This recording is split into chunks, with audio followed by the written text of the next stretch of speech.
A busy 7 days for them, but Arsenal were great today, and there was one man in particular who caught your eye. In fact, you've spoken highly of him all season, Gyökeres. So what was it about his performance today, Wayne? Yeah, I think his whole game, I think his hold-up play, obviously, is 2 goals. And I think what he does, he allows the likes of Eze and Saka to get into positions, and I think he's been fantastic all season. And, yeah, he's had a little bit of criticism, but what I really like today is his positioning in front of the goal. So if you look here, look at the space between him and the Fulham defenders. So normally you see forwards wanting that space in the penalty box, but what he does here, which is really clever, he almost goes and marks himself. He gets really tight with the Fulham defender, and now his run is smaller. So if Saka crossed that ball in right here, it's a 1-yard run, and then he gets across the defender. But he doesn't. It's great skill by Saka. He readjusts his body. Now he's in full control of the defender. The defender's flat-footed, and again, it's a little 1-yard run. He wrestling with the defender, but that little 1-yard run gets him in the middle of the goal for a nice tap-in. And his movement was very clever today, all day. And as we see right here, this running behind, good centre-forward play, keeping the Fulham defenders on their toes. They have to change positions to the defenders. And now you can see there's only Trossard in this picture. And normally what a centre-forward would do here is come towards the touchline and then maybe pass it back to his full-back who might come and support him, but he doesn't. He gets turned, he faces the defender up, and this is really clever. He almost forces Saka to make that movement inside, and it's a really good pass, but it's all about the timing and then a wonderful finish. And if we look here, on this touch now, he doesn't look down at the ball again. So this is all about Saka making the run and getting that timing right. And he gets it perfect, and then Saka with a nice couple of touches and a wonderful finish. So when I spoke about his movement in the first goal, this is slightly different, but just as clever. So now Anderson is in a difficult position. He has to go and cover his fullback, and Gyökeres' movement is just a straight line. He doesn't really do anything, so it's very little movement, but it gets him in the middle of the goal where Bassi can't get to him, and it's a great leap and a great header. And he was really impressive all afternoon today, and I'm really pleased for him because he has had a bit of stick. And now we see that same well, you know, when you've kind of resonated with the fans, you saw kids doing that, didn't you, after his performance today? Now, there is a counterpoint, and you said there has been criticism. These are his goals, and 14 in the Premier League, over 20 this season in all competitions. And this here is who he scored against. And only one of the teams he scored against was in the top 10, and that was Bournemouth, who are in 8th. Is that an issue for you? No, it's not an issue. I think it's something which, of course, you'd like to score more against the big teams, but I don't think Arsenal have done that well against the big teams anyway this season. And how you win league titles is being consistent. So I think consistently throughout the season, he has scored goals against the other teams. But then if we look here, his minutes per goal, it's right up there. You know, you see the players who would below him. It's the Sesko, Ekitike, Welbeck below him, who's had a great season. So his minutes per goal ratio is very good, and I think he's been such an important signer for Arsenal, for his goals, but also bringing his other teammates into play. And it was a team performance today, wasn't it? There was an energy and intensity, the atmosphere today. It was all about settling nerves, but also raising expectation again. Yeah, it was. I'd even say it was a stadium performance. Everyone with an Arsenal, Gunners badge on today played a massive part. And how Arsenal started that game, oh my goodness me, Arteta talked about hunger. This guy's always on it. He's never not on it. You can't ever accuse him of not being on it. But his team today, here we got the back four highlighted. You just saw before how high Calafiori was. Rice highlighted here, just sitting in, and there's the front line. Now look at this message here. Ben White saying, Calafiori's high, do you really want me to go?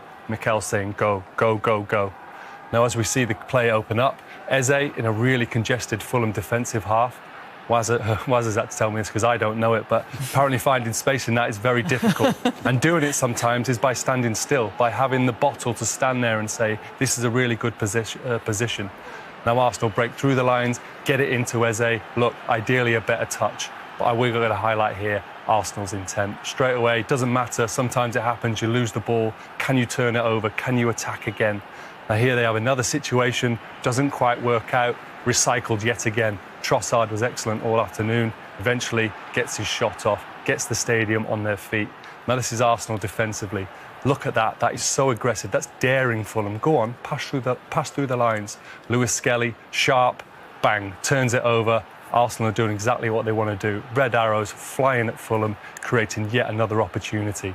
And that was happening all afternoon, especially in the first half. doesn't come to anything, but you just know it's getting recycled again. Now, ironically, Saka, who was excellent in that first half, this is his worst pass. Gabriel on the front foot, turns it over into Trossard. Here we go. Arsenal are 2-0 up. Are they going to sit on it? Absolutely not. Waz has already talked about the incredible movement in Gyökeres. A brilliant ball, 3-0, half-time, game over. Well done, Arsenal. They're now looking forward to Tuesday night. Of course, we have to ask the question about what is the significance of this result in the title race, because it's now a 6-point lead, and there was a difference of opinion in the Match of the Day office when this topic was brought up at the end of the game. They're the run-ins. Discuss. Go on, Waz. I think Arsenal win it. I think, and I felt this after Man City beat Arsenal as well. I felt it was maybe in Arsenal's heads having to go to Man City and you know, losing in the cup final to them.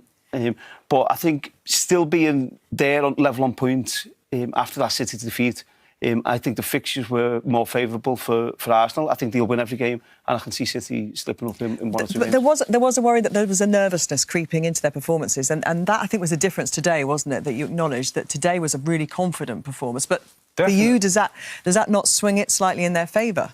No. I honestly, when I think about Manchester City and I think about Arsenal, and you just asked me, who do you think, off air, who do you think Arsenal are going to lose to? And I thought, I don't care who Arsenal are going to lose to, because I look at Manchester City, I look at their spine. Their spine is so strong, it's either full of multiple winners or people keeping multiple winners out the team. Donnarumma has won the lot.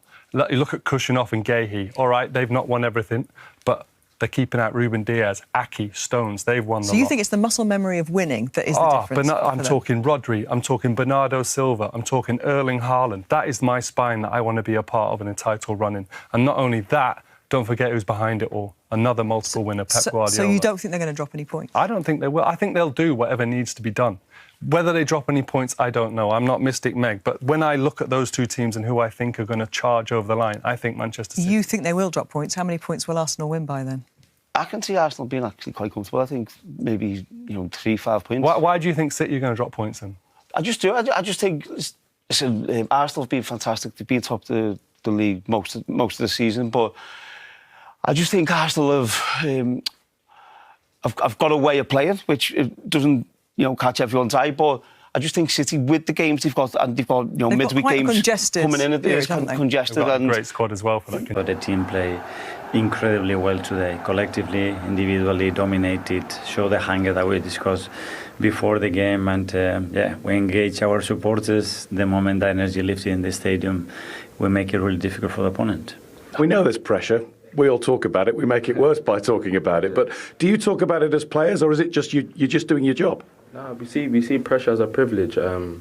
Definitely, this is a lot of players' dreams and ambitions. So we want to relish the moment and stay present. This is where we expect to be, and we have to take our opportunity now because it's right there for the taking. We know you've had a difficult week. There's been illness in the camp. Does that go some way to explaining what happened today?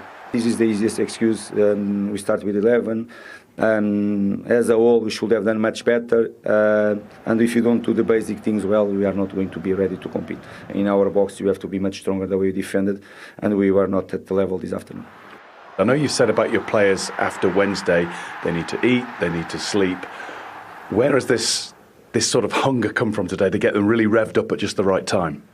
For the opportunity. I think you have the opportunity to win 2 major competitions. We are games away now from achieving that, and if that's not the biggest motivation that you can find, then you have to be doing something else. And these boys, they really want to be on it, and they feel extremely privileged to be in that position. They earn it because of the way that they work, because they've gone against so many things in the season, and today they show the kind of team that we are.